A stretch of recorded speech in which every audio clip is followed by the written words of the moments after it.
Imagens dos personagens Carlos, Victor, Pedro, Benfica e Carlos surgem na tela em montagem. Em seguida, tela escurece e surge lentamente o título do documentário: Pessoas com Deficiência, um lugar na mídia. É dia e Vitor Vasconcelos surge nas imagens ao ar livre. Ele é cadeirante, branco, usa óculos e usa uma camisa verde. Surge na tela imagens de Pedro Ian em seu trabalho digitando no computador e caminhando pelos corredores. Ele é pardo e usa uma camiseta vermelha.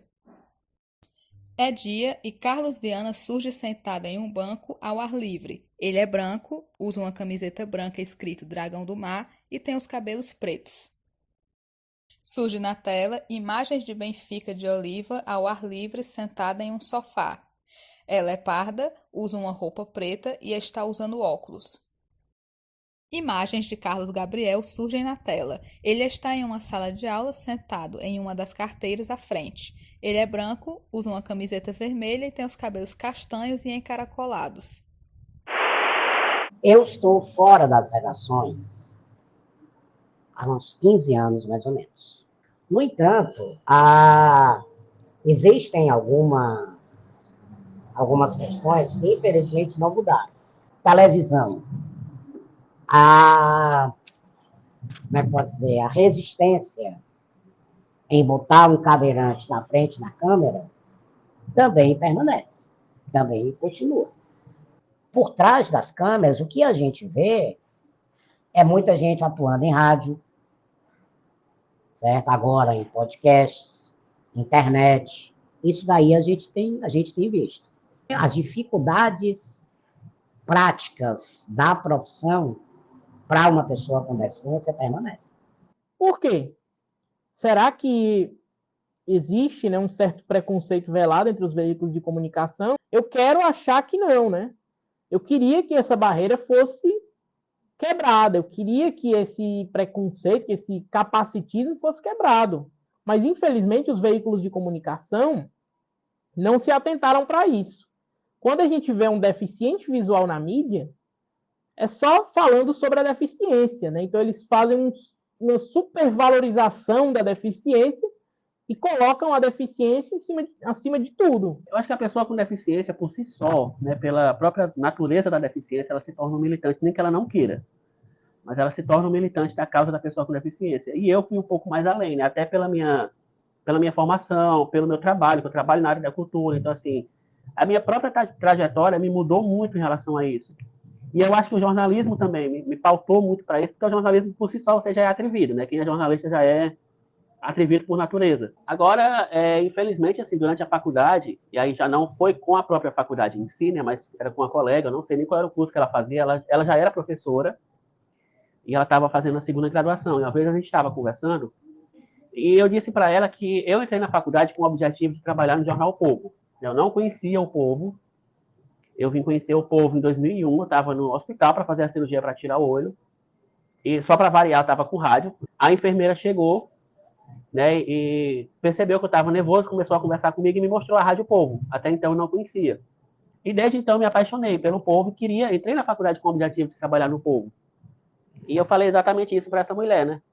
E ela disse: poxa, mas tu acha que o jornal O Povo, um jornal que tem o nome que o povo tem a trajetória que o povo tem, tu acha que o povo vai querer contratar um jornalista cego? Ainda bem que isso foi na sexta-feira. Eu passei o final de semana inteiro em casa remoendo isso. Eu disse: rapaz, vou desistir da faculdade, porque ela tem razão. Mas, assim, apesar da fala dela, né, ter sido muito capacitista e realmente ser uma fala muito dura, ela não está muito longe da realidade. Né? Antes de ir para o Povo, eu quase fui trabalhar em outra empresa, e 2 dias antes de entrar nessa empresa, eu fui informado que não daria certo porque ia ter uma reforma. Depois de um tempo, eu descobri que eu não fui contratado porque eu sou cego. Né? Então, assim, realmente, infelizmente, as pessoas com deficiência, sobretudo com deficiência visual, elas têm uma dificuldade muito grande para entrarem no mercado de trabalho. Uma problemática tão grande que mais de 80% das pessoas autistas estão fora do mercado de trabalho. Os autistas em idade laboral. Elas estão fora do mercado de trabalho. Muitas vezes, inclusive, não é só porque as oportunidades foram negadas a elas. mas porque às vezes essa pessoa é muito boa em fazer alguma coisa, ou tem um talento para determinada arte, ela sabe, se destaca em alguma coisa, fora daquele estereótipo do autista savant, que é o gênio e tal. Ela é desacreditada da possibilidade dela fazer aquilo por ela ser autista. Você tem que procurar um emprego de verdade. Você vai procurar um emprego de verdade, você não passa na entrevista de emprego por causa das suas estereotipias. Porque você não consegue olhar no olho do entrevistador. Porque você não entende totalmente da maneira como o entrevistador quis dizer nas entrelinhas a resposta que ele quer que você dê para uma pergunta. Isso tudo são questões de acessibilidade, são questões que deixam as pessoas fora do mercado de trabalho. Você não vai encontrar mulheres com deficiência trabalhando em geral. O jornalismo é mais um ponto disso. As estatísticas de desemprego da população com deficiência são avassaladoras. Então, isso, você vai fazer o recorte de gênero, é bem notório. Isso acaba sendo um reflexo e uma causa e uma consequência de um problema estrutural. Os empregos que te são oferecidos, muitas vezes, são bem abaixo de nível do que você é capaz. Salários rebaixados. Você tem problemas, e aí é outra questão também. A pessoa com deficiência tem um nível de escolaridade muito baixo. O fato de eu ter formação superior é raridade. Não é todo mundo que tem. Mas mesmo outras pessoas que têm o mesmo nível social que eu, não têm formação educacional. Porque as escolas não são adaptadas, porque os professores não são treinados, tá certo? Porque não há a consciência de que há necessidade da pessoa com deficiência se formar. Porque, afinal de contas, ela é só uma pessoa doente. Você também não vai olhar para a pessoa com deficiência da mesma maneira que você olha para alguém que não tem deficiência. Por isso que quando eu comecei a trabalhar no rádio, né, o fato de eu ser deficiente visual foi uma coisa que chamou muita atenção, porque não é uma coisa que se vê todo dia, né? Principalmente no rádio, na televisão, e em assessoria de comunicação eu não conheço nenhum cego que trabalhe nessa área de assessoria de comunicação. Pode ser que tenha, com certeza deve ter. O Brasil é muito grande. Mas eu acho que não só a pessoa com deficiência, mas a pessoa com autismo, né?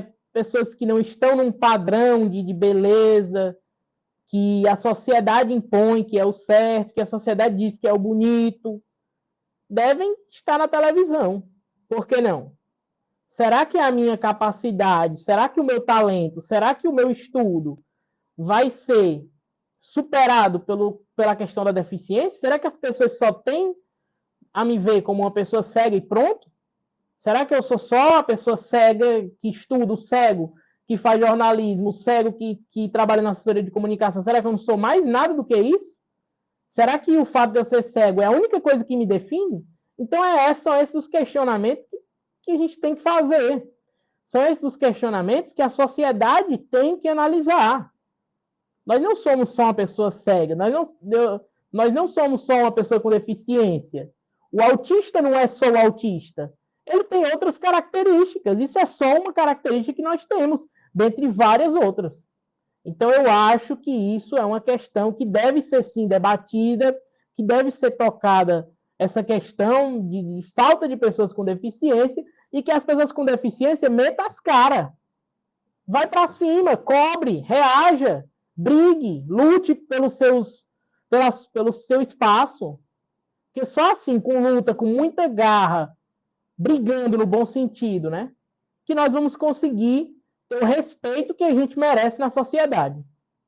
O mercado de trabalho em si, ele está cada vez mais inclusivo, mas é aquilo também, tipo, às vezes a coisa pode estar perfeita, linda, maravilhosa, mas às vezes ela tem algum detalhezinho que talvez precise mudar para melhor.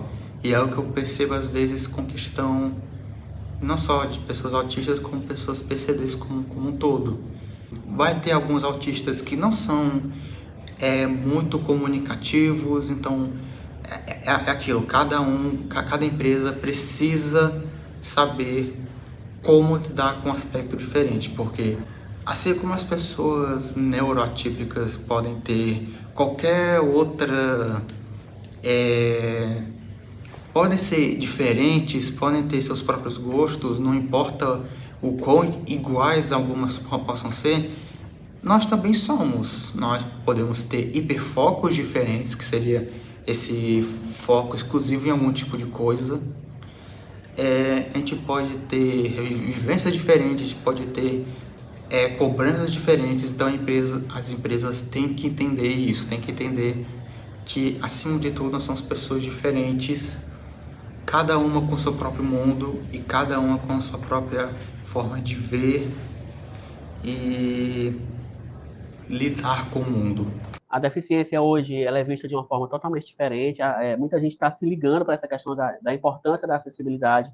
E uma coisa que eu sempre falo, né, quando você torna algo acessível, e aqui eu estou me referindo a tudo, seja uma universidade, seja uma loja, seja um site, enfim, seja o que for, tá? Seja um espaço cultural, seja um restaurante, enfim. Quando você torna aquilo ali acessível, você está se abrindo para um novo público. Muitas vezes o empresário ele vê como um gasto. E, na verdade, não é um gasto, é um investimento. Você vai ter um retorno mais na frente. E as pessoas, às vezes, acham que é preciso fazer muitas adaptações para lidar com uma pessoa com deficiência. Não é tão difícil assim, gente. É só ter boa vontade. No meu trabalho, né, lá na secretaria que eu trabalho atualmente, não foi preciso fazer muitas adaptações. Os sites que eu acesso, os editores de texto que eu uso são totalmente acessíveis. Então, não é preciso um sacrifício enorme para lidar com uma pessoa com deficiência, para colocar a pessoa com deficiência no mercado de trabalho. É só ter boa vontade. A acessibilidade começa com o quê? Com boa vontade. Você pode ter a melhor intenção do mundo em falar sobre pessoas com deficiência. Se você não vai escutar o que essas pessoas têm para trazer, você não vai dar o espaço para elas, você não está sendo tão menos capacitista do que você acha. Significa que eu só sei falar sobre ser trans, que eu só sei falar sobre ser autista? Não. Eu amo ser jornalista de cotidiano, eu amo ser jornalista de tecnologia. Agora, não se pode deixar que seja falado sobre esses assuntos sem que as pessoas sobre as quais você está falando sejam ouvidas. Eu tenho um sonho, eu tenho um objetivo, só que eu sei que ele não é fácil. As pessoas gostam de perguntar para mim, você vai conseguir trabalhar mesmo tendo esses problemas, essa dificuldade em certas coisas? E eu respondo sim, só que é um sim muito amargo.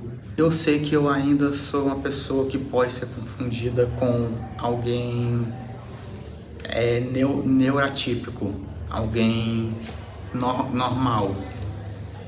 E isso me dói muito, porque talvez tudo que eu vá ter de bom na minha vida seja porque eu consiga mascarar 1%. E é isso que me deixa triste, porque eu tenho que me mudar, eu tenho que mudar todas as coisas que eu sou para eu conseguir ter algum emprego que seja com aquilo que eu quero. Eu sou o que eu sou e eu preciso de demandas, assim como qualquer outra pessoa, e renegar isso é basicamente você perder um jornalista que pelo menos está tentando. Meu nome é Carlos Viana, tenho 36 anos, sou jornalista. Atualmente eu trabalho no Museu da Cultura Cearense, né, nos equipamentos do Dragão do Mar, no projeto de acessibilidade. Sou repórter do Jornal o Povo e também faço parte do GT de Cultura Acessível da Secretaria de Cultura do Ceará. Sou Benfica de Oliva, tenho 32 anos, sou jornalista e redatora sobre tecnologia.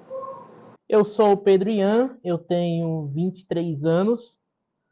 Eu trabalho atualmente, né, como assessor de comunicação, estagiário da assessoria de comunicação da Secretaria Municipal da Gestão Regional da Prefeitura de Fortaleza. Né? Então, meu nome é Carlos Gabriel, eu tenho 21 anos e estou fazendo jornalismo, estou no 3º semestre.